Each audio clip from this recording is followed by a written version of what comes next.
Sansay, akala ko kamukha lang ni Sansay. Anong ginagawa mo dito? Nagtatrabaho. Trabaho?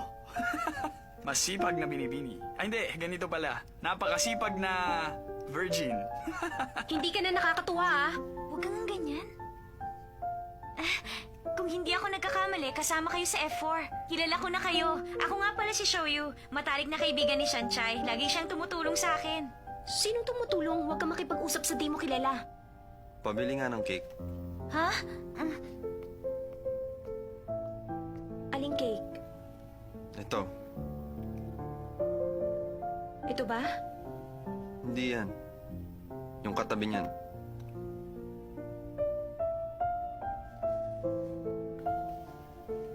Hoy, Lay. May lakad pa tayo mamaya. Ba't ka bumibili niyan? Hindi ka naman mahilig sa matamis, ah. Hindi nga, pero parang gusto ko lang. Nagiging seryoso ang kilos ng kaibigan ko sa harap ng babaeng crush niya. Tulad ng pagbili ng cake, Tumigil ka halimbawa. Magkano? 90.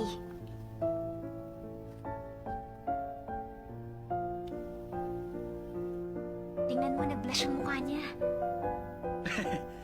Huwag kang mag-alala. Nagbibiro lang ako. Hindi naman siya seryoso dahil sa'yo, eh.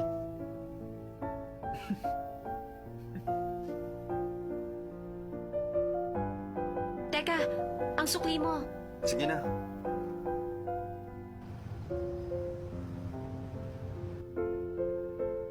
Uy, kung hindi siya seryoso dahil sa'yo, baka dahil sa akin.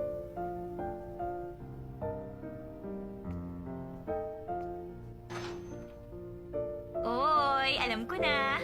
Huwag mo sabihin yung kakaibang lalaking sinasabi mo ay yung bumili ng cake, tama ba? Lagi ba siyang nakangiti pag kayong dalawa lang, ha? Tama na nga biruan. Nasaan na ba tayo? Teka, ang sinasabi ko magkaibigan sa spiritual level. Pupunta ba ako sa party bukas?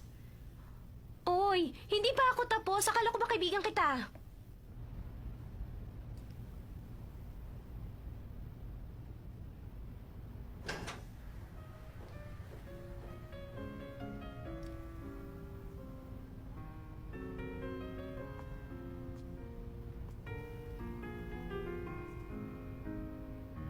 Niloko nila ako. Formal ang parting ito.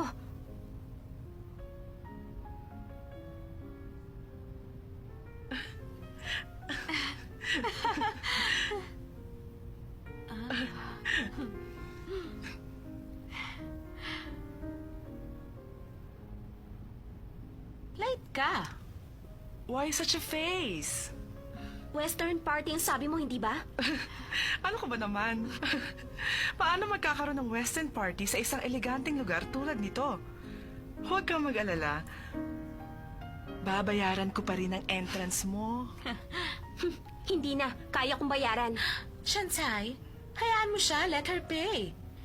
Hindi ba nagtatrabaho ka para magkaroon ng allowance? May kamahalan din ng entrance, di ba? Uuwi na lang ako. Kasalanan mo ang lahat ng ito. Sinabi ko na sa'yo, wag na lang siyang papuntahin dito. At hindi mo siya kaibigan. Hindi siya nababagay sa ganitong mga parties. Kasi iniisip ko lang naman, baka naman pwede siya sa mga ganitong klaseng sosyalan. Nagmamagandang loob lang ako. Oo nga. Yun pala, ingrata.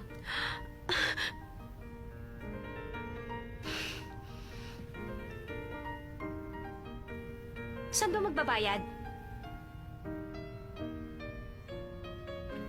Miss, pakidala sa kusina. Bakit ito binibigay sa akin?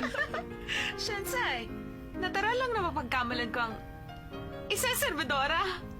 Magsalamin ka nga. Meron kang red scarf. Sa palagay mo ba, kanino kaya nila ibibigay ang mga plato? Alam mo, kung ako ikaw, matutunaw ako sa hiya.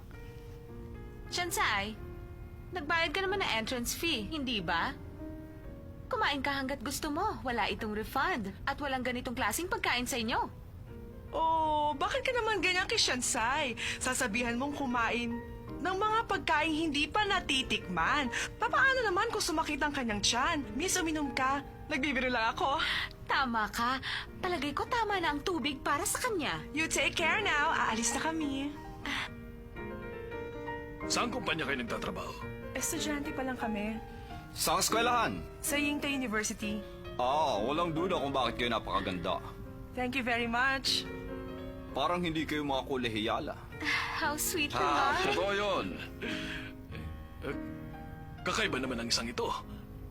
Taga-Yangti ka rin ba? Miss, At nakapantalon ka. Hello. Ang akala ko ba ang mga babae pag galing sa isang elite school, tulad ng Yangte, pare-pareho lang manamit. Pero, kakaiba ka. pwede bang malaman kung anong yung pangalan? Pero talagang kakaiba siya. Tama, talagang kakaiba siya. Alam niyo ba, high school pa lamang siya, talagang delinkwente na siya. Natutulog siya kahit saan at 2 beses na nagkaroon ng abortion. Masyado ng personal para malaman ninyo. Espesyal, di ba? Special. Sige, kukuha lang kami ng maiinom. Sige, magkita tayo mamaya. Kung ganon kayong sumulat ng chismis sa Blackboard tungkol sa akin. Yap, kami nga. Dahil masyado kang KSP at nakakairita. Gusto namin mawala ka na sa university. Kaya ipinaalam namin sa lahat. Ang tunay mong pagkatao. Anong dahilan? Marami ng oras at pera ang naksaya namin. Para lang mapansin. Para pagdating ng panahon, makapangasawa kami ng mangyayamang lalaki. Ang mga lalaking tulad na F4, sila ang mga type namin. Hindi kami papayag na isang hamak na katulad mo lamang ang papansinin nila. Alam mo, sa totoo lang, hindi ka nababagay sa kanila. Hindi ka namin kauri. Ang akala mo ba gusto ka namin maging kaibigan? You don't belong here. Malaking embarrassment para sa amin na makatabi ka lang. Tulad ngayon. Hindi dapat iniimbita ang mga katulad niya. Imposibleng mangyari yon.